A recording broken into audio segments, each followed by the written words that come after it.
Are you looking for Jade parts? Well, upon completing Jade Shadows, Jade and her parts will be available from orders in the relay. Comes from release vestigial modes, and inside of here you will see a blueprint which you get as a reward for completing the Jade Shadows quest. Then you have her 3 parts that are available to get from here.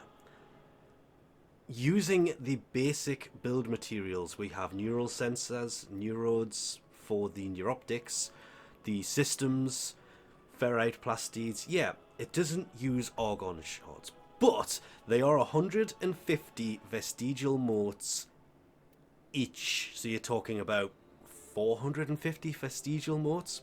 As well as buying them from orders, obviously to get the motes to be able to do that, you have to do the missions anyway, because her parts drop from the Ascension mission. That is her base parts, her components, not the blueprint, just the components. The blueprint is the quest reward. So do the blueprints for the weapon from the normal Ascension mission on Uranus. Either way you get her, there she is. Actually looking really good. Like, it's just one of those frames that just, even in her base form, looks like a good frame. And there she is, not looking too bad. Nice health, nice shields, average armor, sprint speed of 1, which is expected, 150 energy, not all too bad. 1 polarity, it's a dash, but that's not the important part. The important part here is 2 aura polarities with her. So you have a universal one, which you can quite literally put any format into. To be fair, when it comes to D polarities, there isn't really many of use, which is kind of sad. Until that's polarized off. Her first ability, Light Judgment, does exactly what it sounds like it does. If you throw it down, and you can have up to 5 of them, each one doing damage, it will do damage to anybody within range. I actually expected this to do a lot more damage. It depends on the faction and what damage they are obviously resilient to. It is called Light of Judgment because I want to try something. You are taking 328. 328. And then we just put this down and you have the Light of Judgment gives them judgment, which is this symbol above all of their heads. And when that is active, they take extra damage. It's not a great amount yet, but it's enough. Her second ability has 3 different modes that you can cycle through. There is Spirit of Resilience. If you cast this, you and allies will have increased shield strength and decreased shield decay, which means it is basically more resilient. You can take a little bit more damage, it'll last longer. There is Power of 7, which now that we cycle through it actually has the description above it as to what it does. Squad shield effectiveness increased. There is Power of 7, squad's ability strength increased, and it does actually kind of work a little bit better than expected, but not as well as I would hope when it does actually work, because I have come across a few times it is a little bit bugged out, but it's still early days. They will probably fix that. Deathbringer basically increases weapon damage, so if we throw one of these at you, 316, and then cast the ability, weapon damage increased, 502. 502. We're concentrating on the white numbers. Oops, I forgot about that. We're just not going to mention that one. That's an insane amount of damage. I love the second ability, don't get me wrong. I do hate the fact it only works 1 of these at a time and you can't have all 3 on the go. Yes, I was one of those that was spamming all 3 of them to get everybody with all 3 buffs before I realised, wait, that doesn't work.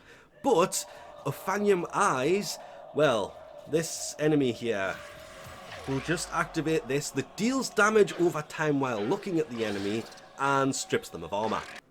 Any enemy that is taking damage at the moment, you can see the range of it, is having their armor stripped. So every enemy here is now armorless. I absolutely love this. If you are going up against the Grenier, this is kind of a must. I wish the damage it did over time was slightly higher, but with over 200 ability strength, 102 damage isn't really a lot. The fourth ability, Glory on High, if we throw these back out there, has an interesting side to it. I did not mean to do that, but what the heck. The first ability, any enemy infected by that judgment, once you actually cast this ability, if you hit alternate fire, will explode. Sometimes doing an amazing amount of damage. I mean, level 225s here, and most of them are now gone, apart from the ones who have armor, who are now gone. Survivors. Then you can kind of shoot them normally, and I've found something interesting here. Where have you gone? Alternate fire doesn't do anything. You can see it in the bottom right. Just nothing. Insufficient judgment. Shoot an enemy. Nobody is infected by this, but they are taking damage from it. So just while shooting them, because you see, it automatically does the judgment. You don't need to have the first ability on the go to do this. Just have judgment above their head, and then they will detonate. But unlike the first ability, it doesn't automatically come back. You see, the judgment, once it detonates, will disappear. So you don't have to use the first ability. Light judgment, it helps quite a bit sometimes, because it is more of a constant judgment, because they are standing inside of the light, but it's not necessary. Symphony of Harmony, because if we use that and power strength, then we get the eyes on the go, and then we go into this. Yeah, as you can imagine, that is a lot more damage. Not only that, but if we actually come in a little bit closer, it has actually armor stripped them using the eyes from quite a distance. So to be fair, now all we really have to do is throw that down and deal a lot of damage using that, and just blow them up. Once. Just once. Technically that one survived a little bit, but yeah, as you can imagine, use of all of her abilities together, she actually becomes a very deadly enemy that can also heal allies, give them shields. Yeah, this is, she's an amazing frame. However you want to actually build her is completely up to you, but you do want to increase range where possible, power strength, and duration. Efficiency only comes into effect when you kind of use that light judgment in conjunction with Glory on High and try to detonate enemies. The rest of the time, I have had no problems keeping her airborne for the duration of the Ascension mission. Just always in the air. Which is great for kind of flying around and doing things. Though, if I'm being 100% honest, it's not constantly flying. I do land to drop the required equipment, so can actually, people can throw it at it when needed. You know, pick one up, fly over, come out of Glory on High, drop it, go back into Glory on High, go and get another one. So I'm dropping them on people who need them further below. The mission to get her is great. She doesn't cost the world to actually build. But, yes, her parts are available from the Ascension mission, not from the not from the event missions, but from the normal missions. So if you are farming her, you need to do the normal missions.